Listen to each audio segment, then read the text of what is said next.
Hello, everybody. Welcome inside the studio. Chad Rosema in here to help out with the pregame show before heading upstairs to call tonight's 10-pack as we get set to close out another 4-day stretch of harness action. And things are looking pretty nice out there, and they're only going to get better as I welcome in Elisa Blow.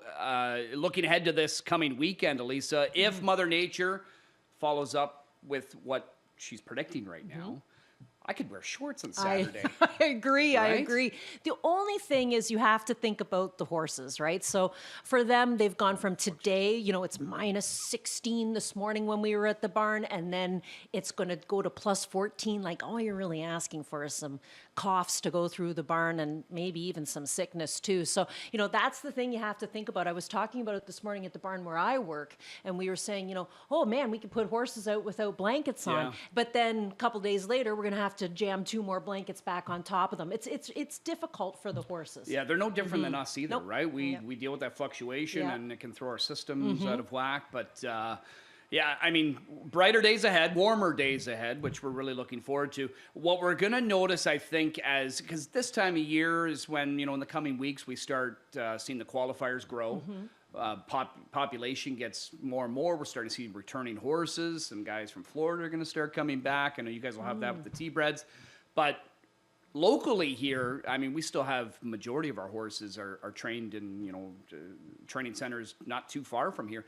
They're behind. Really? Well, just because the tracks have been... Well, there's it's been so such much... a tough winter. Yeah. So, whether it's with your 2-year-olds or even returning horses, I just know of many horse people that are just, it's been a struggle to try and, get tracks going.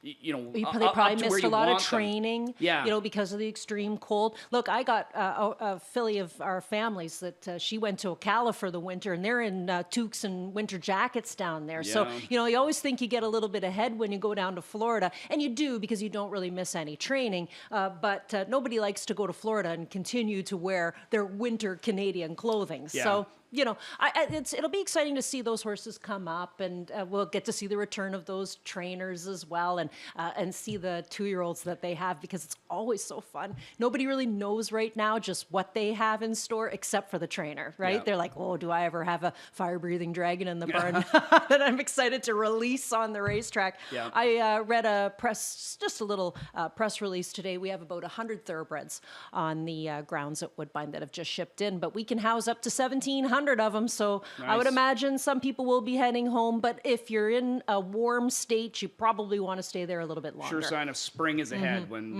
they start shipping back here to Woodbine. So good news is, too, a lot of the horse people around here, if their track hasn't been quite up to what they want, they've been able to come right here to Mohawk and do some training, because the crew's done a great job, and it looked great out there. Last night, I know we touched on it a couple of times. You and Jeff did. Me and the call, the one pop-up division. That was crazy. It just got so wild. Was that the one Bob won? Yeah, the Cheddar Bay horse won it, and I mean, that was an insane race. Like, who knew the pop-ups would be the most exciting races on the card? Yeah, Bob, that was one of his 3 wins on the program. Bob continues to win with, I mean, it's by choice right now. He's been limiting kind of his availability. But, winning at a high percentage because he's not driving a ton of horses. Right. Business is obviously going to pick up, and we know what his main focus is going to be in a couple of months. I wonder when he's going to head to Florida, actually, and maybe sit behind the big fella. Well, I guess a lot of different drivers that we have here will likely head down to get behind some interesting horses, too, right?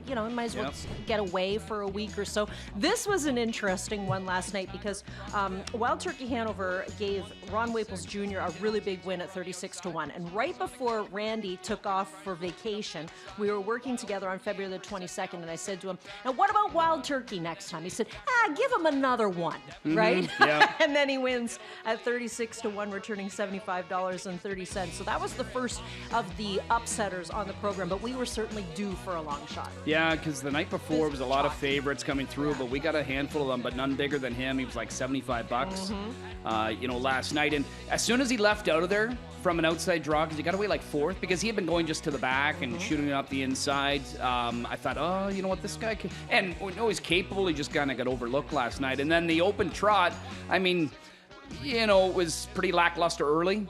just wasn't any movement. Nothing was going on. And then it turned into a sprint in the finish. And Mr. Bluebird trying to do what he couldn't do the week prior, which is hold on in the front. Another good effort from him, but he got picked off late. And Hasty Bid, well prepped by Paige McDonald and James McDonald to get up for the win. See, I kind of thought Hasty Bid has just been so-so as of late. So he really surprised me yesterday. And you know what else, too? When you looked at the board with all the handicapper selections, nobody had him, yeah. Nobody had Hasty Bid on, and he ends up getting the win. But do you think, I really feel like it's coming sooner or later that Mr. Bluebird's going to win this Open?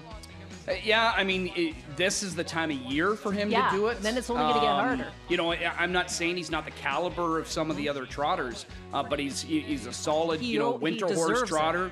Might have even more to offer up in the coming weeks, but we know that, in a little bit, down the road, we're going to see the likes of Logan Park come back, Gaines, Hanover, Fashion Frenzy's going to get into, shape and stuff like that. So that Open trot's going to get tougher. And then how about our buddy Kenny? Great to see. Not sure he stayed up to watch it, but anyway, his mare, who just missed the week prior I know, at she big raced odds. big, yeah. She got overlooked again at 16-1, JR Plon engineering that. So JR now with that win, I think he's 7 away now from 3,000. Good for him. So That's he's closing awesome. in. I know I saw him the other night, and he said, when we start seeing that, he said, I think I'm focusing on it too much, and I got to just go out there and just do my job. And I said, yeah, it'll come, man. But I told him it's funny because there's so many times where we start tracking a milestone.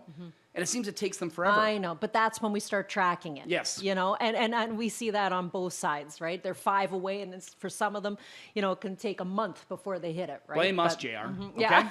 Yeah. Blame me. I brought it up to him a while ago. You know what? I thought, too, on Kenny's win last night, you're right. It's been a really busy time of year for him because he's foaling at his facility, too. You showed me one of his new babies. Yeah, he just foaled a cattle wash filly the other night out of a pretty solid mare. And I think Moonlit Dance was her name, if I'm not mistaken. It's always fun to watch horse people's timelines on social media right now because everybody's got baby pictures up. Yeah. Everybody. We just had a baby. My mom and dad and their partner, we just had our first filly of the year. So that's exciting. She was born a couple of weeks ago, and our next one is due any minute now. So fingers crossed that we get a nice, safe, healthy foal. Yeah, I'm not waiting on any babies. No, human or exactly. equine. Yeah, all done in all aspects. You can never say never. You might get a broodmare one day down the line. Well, you never know. It's a broodmare. Okay, all right. It's Monday, so we like to wrap up the trainer standings and the driver standings. What's been going on over the last few days, and I know James had that big night, but is that enough to get him back up there? Not quite leading. Louis Waugh says, well, hold on there. We've got similar colors, but I'm going to take over this week. So Louis 9 had wins a big for night him. Saturday, right? That was his night. James's night was Friday. Yeah. And Dougie picking up wins too, and same with Plant. So, I guess obviously. Yeah, it was a good week for Plant there. It was a great week for everybody. And, we didn't even mention Bob, and he had a good night last night too. Again, 3 for Bob, and he's just been, driving limited. He's clicking at, I don't know, like 25 or 26%, something like that. So fantastic. Pretty good start of the year for them, but good week for these guys again, who will look to keep it up over the next week as we get into a new month now. As for trainers, Carmen Ociello, noticing his barn, showing up a little bit more. And keep an eye on that because I've found Carmen over the years. Yeah. When his horses start to click, it's almost infectious. Yeah, I find he's like a roller coaster ride sometimes, right? Sometimes it's hot and sometimes it's not. But right now he's on the hot portion of things. Jeff loves playing the Carmen Ociello horses. He had them all over the place on the Friday night card. I love playing the Cullen horses. I just think, I've said this before, when I'm at a loss of who to select, like I'm just not sure, and it's a toss-up, I always take the Cullen horse. Yeah, well, and then we get the usual suspects on there again, and Jody Cullen, who's still our leading trainer. Maneri, with a couple of wins, saw there. including the Preferred with Brew, and then one last night with New Rules. Madam X won the other day, Madam too. X, won the other day as well, that's right. And then, Kyle Fellows, a day removed from his birthday yesterday. So he didn't have a win on his birthday yesterday, did he? Nobody claimed one yesterday. Oh, so there's his present. There's a present. Yeah, that's right. You get one. Get one to train. This time of year as well, as we know, we start to kind of ramp up things looking ahead to stake season. We just had actually our nominations close a couple of weeks ago for the major stakes. In fact, the first sustaining payment for all those major stakes events, including the Pepsi North America Cup and many others, that's going to be on March the 15th. But the next night, the next day, March the 16th. So that's 2 weeks today. Right. It is the nominations are due for the Ontario Sired Spring Series. So we'll have a couple of legs of that, then a final. So that series gets underway in April. We've got for trotters and pacers, Ontario Sired 3-year-old fillies. Owners of 30,000 in 2025. So again, declarations, or the nominations are going to close on the 16th. That's your last day to do it. It's just a good series. Offers up some pretty good money over a couple of legs, and then a nice little final as well. And then I believe we had some races from our friends down the 401, the London Classic Sale Series. Also on Monday, the March 16th, those nominations are going to close. So that series gets underway. Well, we don't have the first and second leg dates, but we do know that the final is going to be on Friday, May the 29th, which I believe that's their closing night. Okay. So that'll probably be their closing night with that's the crazy. Canada Classic. And, yeah. and I felt for Western Fair this year because they unfortunately missed like a whole week of racing because of that bad weather.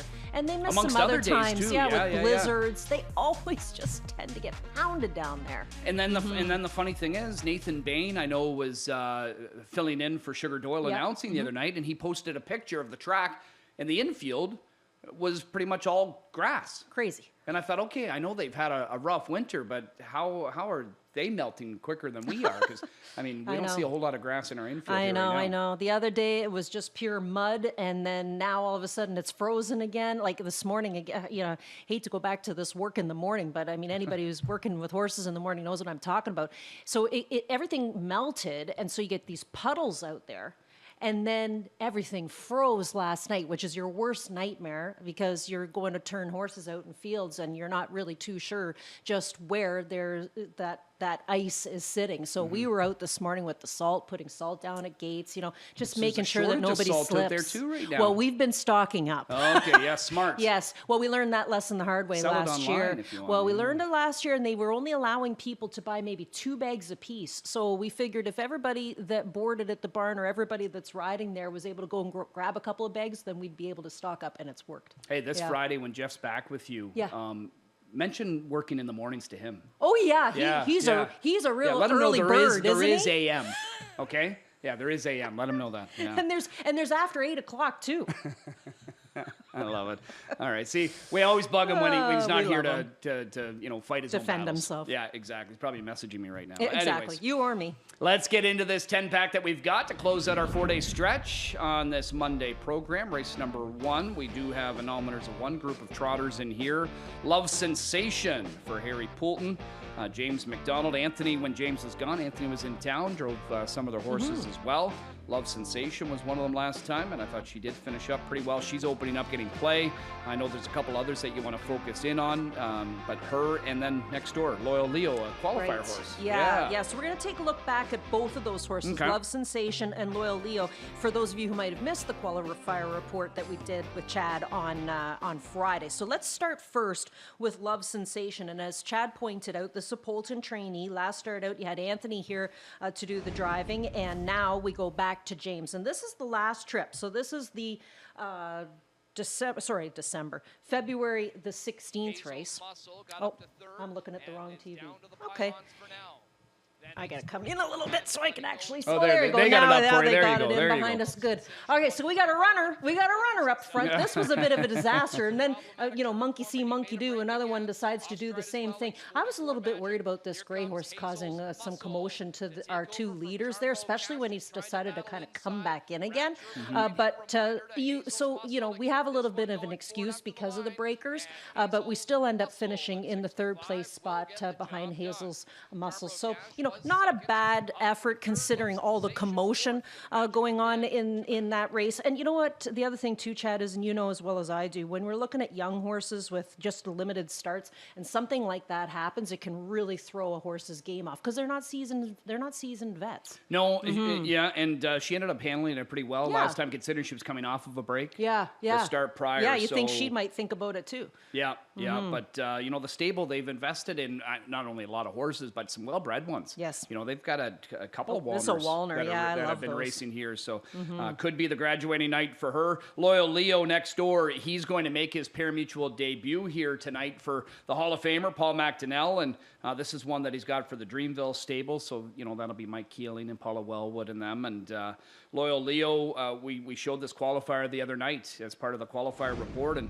he just looked good when he got set down in the stretch. And, and this was an age horse of Ronnie Waples Jr. that he went by in the stretch, too. Yeah, so what I thought, like the notes that I made from watching that replay of this qualifier, is that it was a good learning trip, right? And you get a good driver to get you around for your very first trip, too. So it's going to be a nice, safe drive around tonight as Paul McDonnell will sit behind this one. Hey, you gave us, you were giving us this horse, but then there was another McDonnell horse that you gave out as well, wasn't it not? Was it not? Was it another McDonnell one? I can't, maybe I it know wasn't the other that. one that I had on, Paul McKenzie's. Paul McKenzie, yes, sorry, yeah. who ended I up got my stepping on a Pauls wheel mixed the other up. night. No, yeah. oh yeah, what Yeah, you the gotta Nick mark Boyd that horse, one though, down. I'm not sure what happened in that debut for that Dr. Johnston horse. Right, and then we did see Paul McDonnell win with Aviana. Yep, But yep. he wasn't driving Saturday. the horse that night. He actually handed the lines over to James to do yep. the driving. I like it, when a great veteran driver, like a hero for so many people, Paul McDonnell gets behind a horse that he knows, obviously trains the horse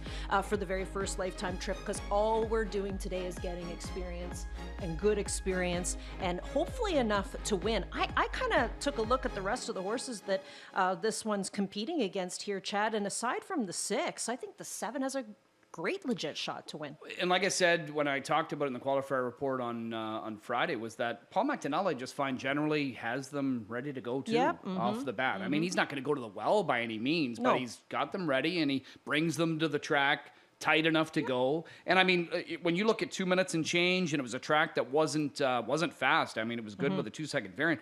Well, that just stacks up as one of the better miles in here anyway. It does. That's what I was looking at, the same thing as you. So, and actually, Jeff had spoke to Paul McDonnell the other night. He caught him in the kitchen, and he said he's got about 8 horses. So when you have 8, it's so nice because you can focus on all 8 of those. You don't have to, when you have 35, it gets a little bit tougher to manage. You become the coach, right? But now you're the coach and you're the player with the horse as well. I was out at the training center last summer, and I talked to Paul and Billy Windsor, who works for him, and the whole thing was, we're slowing down, we're retiring, and you can't get out of this game, buddy. no, that's what I mean. Yeah. Come on, Paul, you got 8 horses right now. That ain't slowing down. How many people have you seen in all your years that have said, I'm getting out, and they get out for about 6 months or a year max, and the next thing you know, they're right back in again. Yeah, exactly. All right, so that's how we start things on this Monday. Race 1, by the way, early pick 5 at 75,000 gets underway there. We're going to go to race number 3 next. We'll stick with the trotters.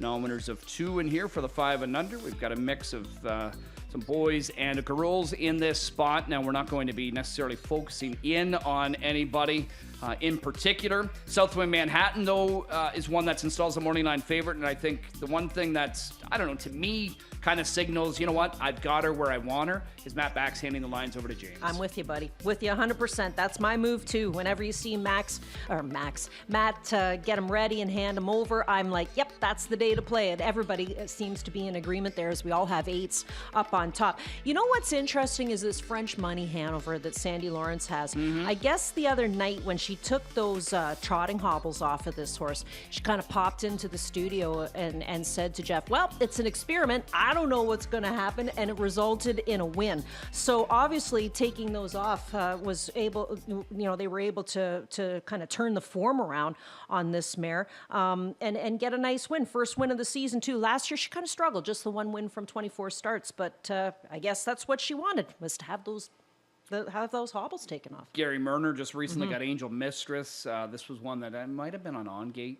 Soul, maybe. Yeah, I'm not I sure. think this horse could do something here. But she's kind of got, I don't know if it's an attitude or what it is, because I think she parades last. Generally, she'll throw fits at the start. As you can see, that's where the breaks often are. But there's talent there. Yeah. Now, speaking of qualifier report that we showed with a horse in the first, Shock Factor in here from post 3 was another one. I didn't profile this horse, but was one that I was like, oh, who's that? Finishing. And Paul McKenzie drove in the qualifier, and it was just a horse that trotted well on the end of it. Now, needs a clean line because had made breaks in back-to-back. Now got the clean line in the qualifier. It's not like the old rules where if you broke off the qualifier, you got to go qualify again.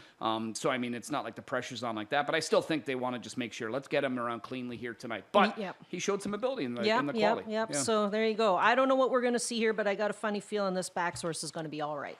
Yeah, it's going to get bet pretty heavily, that's will, for sure. Yeah. We're going to stick with trotters in race number 4. And the 4th race, a little more interest now here tonight because we've got a carryover into that pick 6. So we had, was it Safe Conduct was the only one that was possibility? Yes, correct. And I think based on the payout, it looked like it was a ticket from south of the border. Oh, really? Yeah, because I think it was like 4,900 or something like that. But anyway, we've got almost 6,700 is going to seed this pool.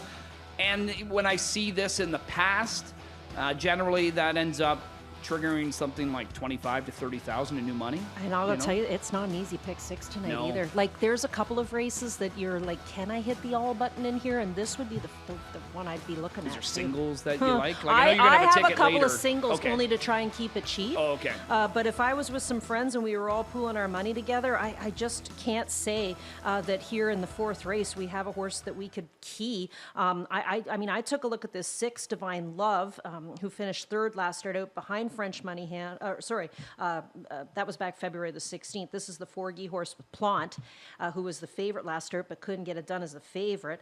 I used the 9. Wheeler Steeler, I have no clue. This horse just has one qualifier and was second in that qualifier. And then I tossed in the 3 because we have a couple of qualifiers with this horse. This is the Lenvoy horse that Jameson will drive. But this race just feels like you got to get through this first leg. It's a tough one. Even Mike Vanderkamp, who does great developing trotters. He's got a first-time starter, but he's going to drive himself here tonight. Doesn't mean he can't win. No, I know. That's for sure. I know. And there's always motivation too with the 7. She's got tricks because this is a family horse. There's always motivation to try and grab a check for the family. With the 7. But yeah, I wish I could hit the all button here in this one. Okay, well, we'll have your ticket a little bit later on for the pick 6. But again, we've got a pick 6 carryover of nearly 6,700 to start that in race number 4. We're going to skip over 5. We're going to go over to race number 6. That starts our late pick 5. We'll get a look at some pacers here, fillies and mares. 20,000 claimers that are numbers of 60,000 lifetime. Ontario sired horses get a little bit more of an allowance. Side Effects, clearly the one to beat in here. She's been tough to beat because she's won 4 in a row. And is this one of the singles you're going to try? I think so. Yeah. Right? I mean, if you want to try and keep your ticket at an affordable price range, you're going to have to find some singles. And I guess this is the one. Side Effects is looking for 5 wins in a row. I mean, look, we've had a number of horses on this circuit so far this season who have strung together 5 and 6 wins in a row. So hopefully this is another one to add to the list. But I do want to show you a replay on this 6 horse, Wednesday's Child, from last start out, because it's kind of interesting. And you might want to include this horse in your ticket here tonight, or this might turn you off a little bit too. So we're just using this for education. So this is the February 23rd race, the last race, and Paul Davies is doing the driving as a trainer as well. But what I want you to see on this one, and you might remember this, might jog your memory a bit, Chad, she put in some funky little steps. Yeah, I said it in the call, I think. Yeah, and then, she kind of got pacing again, and then she put in a couple of funky steps again. So I just don't know how reliable her gait is. See, she did it again right there. She got to gather up. Right? Yeah, exactly. Like, look, he knows the horse, obviously. He trains the horse. He owns the horse. He drives the horse, whether it be at London, Flamborough, or here at Woodbine. That kind of movement, that kind of gait scares me a little bit because you just don't know if she's reliable to stay on the pace. Yeah, Side Effects is going to be a popular single, I'm going to think. However, if you feel like maybe tonight's a night where she could go down in defeat, well, you're going to knock a bunch out of the multi-likes. Yeah, you will. By hitting somebody else if she happens to get beat in there. So, that's where it's tough. But that's where you got to manage that, that budget when you're playing the pick 6. That's why you need more friends. The more friends you have, the more money you can spend if you all pool it together. Mm-hmm. That's right. Okay, so that's race number 6 to kick off that late pick 5. Race 7 to kick off the late pick 4. Back to the trot we go. Dollars of 3 or 80,000 lifetime in here. We've got a field of 7 in this spot. The morning line favorite happens to be Daffy Hanover in here. I'm not necessarily convinced that she will be the favorite. She was 22 to 1 in the latest. And not that she didn't race well, but there might be some other ones. I didn't mind how Angel Fly Away looked. I know she's moving up in here, but she got Doug McNair last time, and it was a pretty comfortable win for her. I know, and I'm just looking at my Pick 6 ticket that I sent in here because, again, I'm trying to keep it at a good price range. And in the 7th race, I had to narrow it down. I took the 2 out reluctantly, okay? And I went with the 5 and the 6. So the 5 is My Way. This is the Pat Houdon horse. And again, we'll show you a replay of this one. This is back on February the 23rd. So last week, just to refresh your memory, and this was the non-winners of 3 or 50. This horse closes like a freight train. So let's roll this one because this is interesting too. This horse, to me, in the note that I made, is under a full head of steam. And you're going to see it. It's always easy to find Pat because he's got those colors. And this horse has those white knee boots on too, which makes it easier, and the big white blaze too. But watch this because, you know, there isn't really anything for him to do except to move to the outside. So he gets this clear path on the outside, and this horse just starts trotting big. And from here, you can't believe that she's going to end up finishing in second, but guess what? She does. And then on the run out, and I hope we have enough of the run out for you too. On the run out, she's right past them all. So, you know, she got moving, but just a little bit too late. When you see this run out shot, look at her go zoom with the ears pinned back as well. So I like My Way here tonight over the 6. And listen, the reason I'm playing the 6 is because I have a ton of respect for Doug Brown. So I'm going to use that one and then the 2, Angel Fly Away. Yeah, I mean, Love You to the Moon and Back, won at this level just a couple of starts ago. It's, you know, Seeking Salvation, not one that I'm necessarily a fan of in here, but the fact that John Thompson, who always drove her, hands the lines over to James, that's just probably going to attract some attention in here. I mean, this is it's a different class than she's used to facing when she's generally here, but we often don't see, you know, 7-year-olds in a nominators of 3 in here. A lot of times this is for like 5 and under. Yeah, what happened to her last year? She never even raced last year. Yeah. She's a 6-year-old, so something. She's only a 4-time winner in her life. Good recent form at Flamborough, but you know, James drove Kama the other night for Chris Rogers. I know. And got the win, right? Yeah, he did. Yeah, and then he had one yesterday. He had one, and Dougie had one that they were getting on for the very first time, and I put stars beside them for next week because if they come back, they were horses that really, I thought, moved up quite a bit with both of those drivers. So yeah, I've tabbed them for next week. Ty Tour was one that Dougie got behind from Mike. Horner's, yeah. Horner's had a couple of good ones lately here. One that he drove himself the other night, too. Yes, and Double Down Duke was the one that James got drove? And drove for the first time for Stephen Taylor. I put both got stars beside their name for next week. Okay, all righty. That's if those drivers come back. Yeah, I think Doug's maybe driven Ty Tour in the past. Yeah. But that horse had been racing like London or something, right? Yeah. So race number 7, that's the late pick for. Race number 8, I guess this is our feature. It's the Pop-Up Series final. We've got 8 of them in here. The class to get in here was 20,000 claimer. Numbers of 30,000 lifetime. They get 25 grand to go for. Tour champion. Tour champion now for Carmen Ocielo. Going to throw the hobbles on because he's been free-legged, and I don't see any indication there that he's going to be free-legged now tonight. So Tour champion might be getting the hobbles. That's put on here tonight. Yeah. So Carmen, you know, many times over the years, he's pretty automatic off the claim. But you might want to double check on that. Yeah, we'll see. We'll see what ends up happening there. But that's what we've got, at least based on what the program is saying in here. Tour champion, he's going to get a lot of look. Travis Henry will drive. Anybody that you necessarily can key in on him I here? did. My key Tour champion. Oh, okay. Yeah. But now, you know, you're talking about those hobbles. That could be interesting too. But he's been taking the public's money lately, and he did win for his previous connections back on the 16th of February. So he's changed up barns, moved into the Ocielo outfit, and you know Carmen's a busy guy claiming horses. In fact, there's quite a few horses in this race that have been claimed as of late. The other one is All Bets on Gary. He got claimed last start out off of a win. He moves to the Cassidy Schneider outfit. So a couple of horses in here that'll make their first start for the new connection. And Louis did such a good job with that horse because when you have one second-tier starter, the rule is you're free to line up behind anybody you want. Yeah. Now I think he followed the 5 horse. I can't remember who that was, but and ended up getting away mid-pack in there, which was decent, and then ended up, although spending some time on the outside, still came up with a win. It was a really sharp drive by Louis, and although it's a trainer change from the very good JF McGuire barn over to Cassidy Schneider, Cassidy says, I'm going to keep Louis aboard. I like that. And I think it's a good move. I always like, regardless of what breed we're talking about, I always love when the horse gets claimed and either the driver or the jock follows the horse to the new barn. Because to me, it's saying, they like the horse and they want to be a part of the action. So Pop-Up Series is an interesting one tonight. It is the final $25,000 on the line for these pacers. And we got that. Race number 8. We're going to skip over the 9th. That is our final trot race of the night. And then the finale. We'll close out the night with 20,000 claiming pacers that are nominators of 30,000. So basically what we're seeing in that Pop-Up Series. And we've got the high five, 66,000 plus. Jack Wick on the outside for Gary Murner is going to return to the races. Now, I'm not too concerned about the time away because the double qualifier. That's right. I like the double quali. Me too.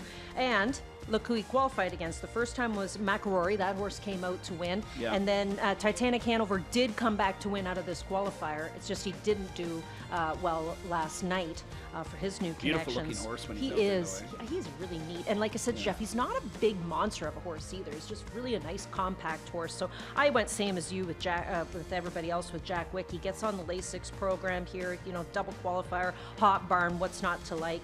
I did toss in the Nick Ahern horse, Ace 44 Apollo, even though he's been racing at Flammy. I put him into the mix. Same thing with the 6 who gets on the Lasix program here tonight. Yeah, that's intriguing to me. Yeah, this is interesting. You get an Osceola trainee. So Carmen's had him now for a couple of starts, and it appears as though he must be bleeding because they're getting him on the Lasix program this evening. Well, and rare to see those horses, come to Carmen, just not move up right away. So now that he's had a couple of weeks off, he gets on the Lasix program, a good draw. Don't be surprised if Carm doesn't have a good mile into him and he's ready to roll. Yeah, and James is going to go one more time, which is interesting too, right? Because he's had him now 2 times with disappointing efforts. So obviously he thinks tonight, either it's just where he is tonight or the change in Lasix here this evening. But his vote of confidence always helps out. All right, so that's the high five finale that we've got. Again, 66,000 plus in carryover money for that. We talked about it being a good night as far as the carryover into the pick 6. That starts in race number 4. So Elisa has got a pick 6 ticket. Plus you've got some pick 5 tickets I'm busy. to go over. We're going to start with the early pick 5. Monday's very popular with that wager, 75,000 guaranteed in the pool. You do have the one single in race 4, which I guess is probably a single you're going to start the pick 6 in as well. And outside of that, you haven't gone terribly deep either. Okay, I have the single in the 4th race, but I'm not singling this horse in the pick 6. Okay, I got you. Yeah, these tickets that I put together, I would have put together on Friday, let's say, right? So, yeah, they were done in advance. And I never like to play an expensive pick 5. I just want to have a little fun with it. So, we talked about all these horses. That Loyal Leo, I added him because you said so, Chad. Okay. As a part of the qualifying report. Yeah, but blame me. That's fine. I'll shoulder the blame. But in the 5th race, I mean, same thing. I went 1, play the ace, the 3, he's Swift, and the 6, fiscal policy. But I still think that's a tough leg to get through. Okay. All right. Yeah. It's the class because they're just not consistent at that level, right? Again, it's like that's where you wish you could hit the all button, but I want to try and keep it. I'm giving it to you at $24 here. I'm giving it to you at 48, but I'd prefer you play it for 20 cents, right? Yeah. So this is my pick 6. I wanted to keep it under $50, and that was just so it's playable. But I went fairly deep in the first leg because I want to get through the first leg so I can at least have some excitement for the rest of the night. I use the 1 and 6 in the 5th. I've keyed onto Side Effects. We talked about that one. My Way, Daffy Hanover. I keyed onto Tour Champion. We talked about that tonight. First started off with a claim for Osceola. And then I went 1, 2, 3 in the 9th race, the trotting race, with Don't Chain My Name and Gold Digger and Checkmaster. Okay. So, I mean, I left Hazel's muscle off. Maybe I shouldn't have done that. But again, I'm just trying to keep it under $50. Yeah, and it's not. I mean, it's $9.60 if you want to play for 20 cents. Yeah, so it's a cheap ticket. That's my price range. Yeah. No, that's a cheap ticket. So at least giving you some thoughts there. And then your late pick 5. We do find another single, but that comes in the last leg. You're all in on Jack Wick, who returns. I am. Yeah, and we talked about that one. That's the Myrner horse that gets onto the Lasix program here tonight after some double qualifiers. You know, I just, all I want to do, and it's the same as everybody else, you just want to get through the first couple of legs of these multi-leg wagers, and then it gets really exciting. Get some hope, right? That night that Randy and I caught that pick 5, that was fantastic. You know, we were in here jumping up and down, high-fiving each other, and we didn't even actually... That's when we had the big carryover, right? Into the, yes. And neither one of us decided to play it. We put it together, but we did get a lot of text messages from people who did play it, so we were able to make some people like a $600 and change. Return. Yeah, that's right. Some people are probably still playing off of that money. What about your plays of the night? What do you got? Oh, what do I have? Because it was kind of tricky. You know, Jeff said the other day, it's really hard to pick 4, Lisa. Well, okay. Well, we're giving them at least 10 races. Come on, Jeff. Yeah, come on. So Jeez. I took this qualifier report horse that you pointed out. That's all you. Okay. I took first time James, right? Which we talked about. That's all James. The back source. That's all him now. Yeah. Then I took My Way in the That's 7th all Sinatra. race. That's that, and that's Pat's problem now. And then I took this Jack Wick in the last race. So they're all horses we talked about tonight that I think make logical sense. Yeah. And what's Jack Wick? Is that? That's Myrner's problem. No, but is that Keanu Reeves? Is that? Oh no, that's John Wick. Oh, John Wick. Yes. Sorry. Okay. Jack's his cousin from South Carolina. Right. Yeah. Another Canadian boy probably playing that one. Yeah. That's right. Okay, so those are Lisa's plays. Other handicappers with their thoughts throughout the night as well. We'll wish them all the best, but here are their thoughts. I'm going to head upstairs. Good luck with all your wagers on this Monday night. Don't forget about the Pick 6 carryover in Race 4. Early Pick 5 underway in a few minutes, starting with a $75,000 guaranteed pool. Have a good night down here. Thank you.